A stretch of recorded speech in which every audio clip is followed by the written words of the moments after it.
The nation's defense chief is also in the States. Although the two sides reaffirmed the strength of their alliance, differences remain on the timing of wartime operational control transfer. According to our Yoon Jungmin, the U.S. again pushed the South to pay more for American troops stationed on the peninsula. On the issue of transferring wartime operational control from Washington to Seoul, U.S. Defense Secretary Mark Esper said it will take time for South Korea to meet the conditions for the transfer. His remarks show a gap between the two allies on the issue, as South Korea's Defense Minister Wook called for a prompt transfer during his meeting with Esper in Washington on Wednesday. By assessing South Korea-U.S. efforts for the OPCON transfer and discussing plans, we will do our utmost to fulfill the conditions for an early OPCON transfer. In their joint releases, the two sides said they have discussed the way forward for the wartime OPCON transition, including the full operational capability certification. Seoul and Washington have shown some difference on the timing for a while now. The U.S. has been saying there needs to be thorough verification based on certain conditions.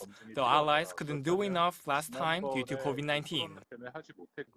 Esper also said the U.S. would welcome increased defense spending by South Korea, while their defense cost-sharing negotiations remain stalled. This year, there was no mention of the U.S. commitment to maintaining its troop levels in South Korea in their joint releases. Regarding that, an official from Seoul's defense ministry commented that it does not necessarily mean a cut in the number of the U.S. troops stationed in South Korea.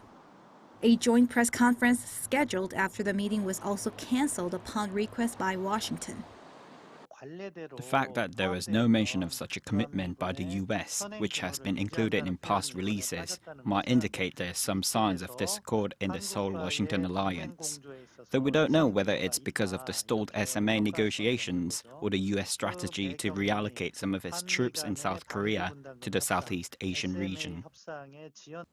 During the meeting, the U.S. defense chief also touched upon the security issue in the Indo-Pacific region, apparently targeting the rise of China. Esper also said the U.S. remains committed to the security of South Korea, saying North Korea's nuclear and ballistic missile programs remain a serious threat to the security of the region and the world. Yoon Jungmin, Arirang News.